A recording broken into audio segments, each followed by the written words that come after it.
Thank you so much indeed for joining us, my dear brother. I suppose this man being arrested is no longer a surprise to his supporters.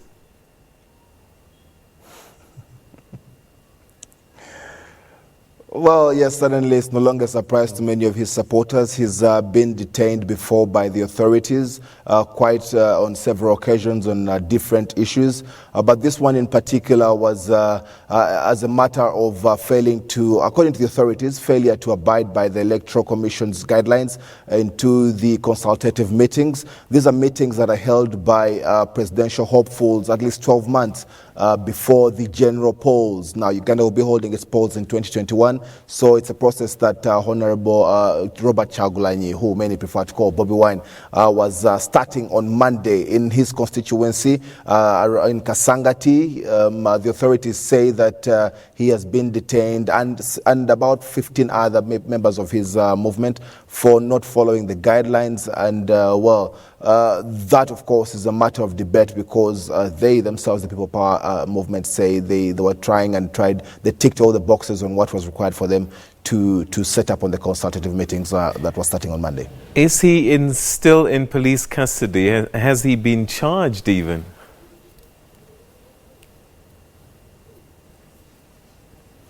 Well, it's probably unlikely that he'll be charged, but what we've been able to gather is that Honorable Kyagulanyi was speaking to some of his lawyers on the matter.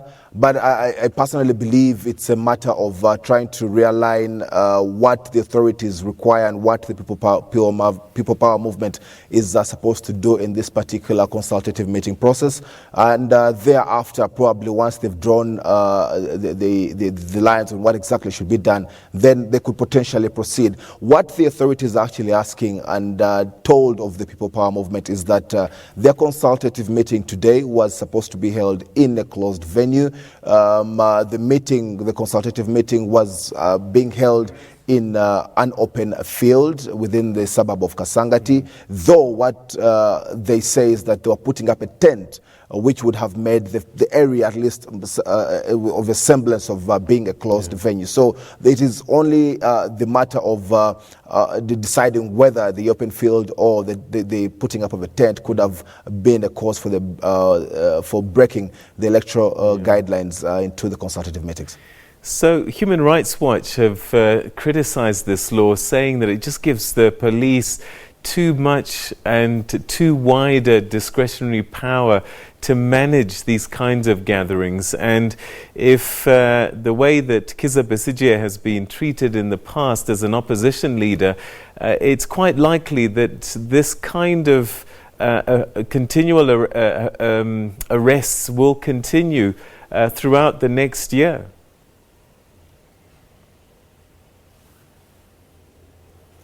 Well, sadly, looking at Bobi Wine's situation, it's the kind of things that Besigye himself has gone through previously in his 4 attempts to reach the presidency of this country. And yes, as a matter of fact, it's for sure is the kind of mannerism of the local authorities here. While they try to push for some of the regulations that they actually put in place to have what would call order and in particular gatherings, it becomes a bit of a tough ask here on those that are in their position to try and meet every aspect that is being asked of them.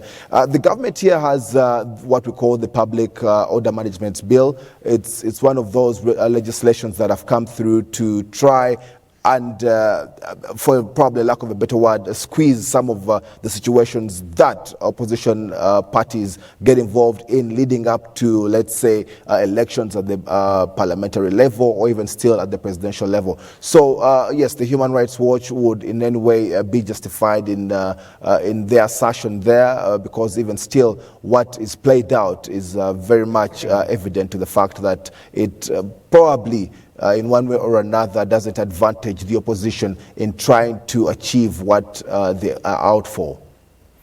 And is Bobi Wine's popularity continuing to grow, particularly now that we're just a year away from elections? I mean, could he be a real presidential threat?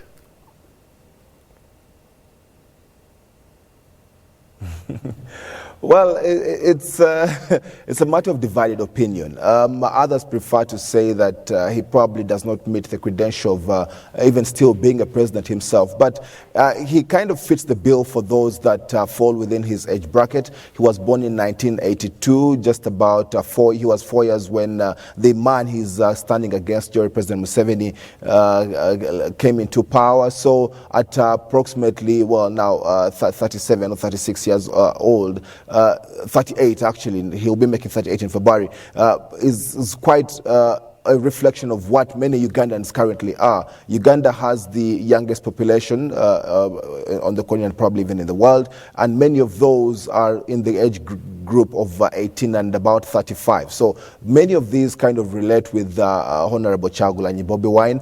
He's a musician. He sings songs that relate to the life and the living of many of the Ugandans. So that is one area in which they can relate with him. But is he popular enough? Is his popularity growing? Yes, probably in bits and bounds here and there, but it's still one of those tough ones to measure, depending on where you are and what kind of political affiliation you have, and even still where you come from.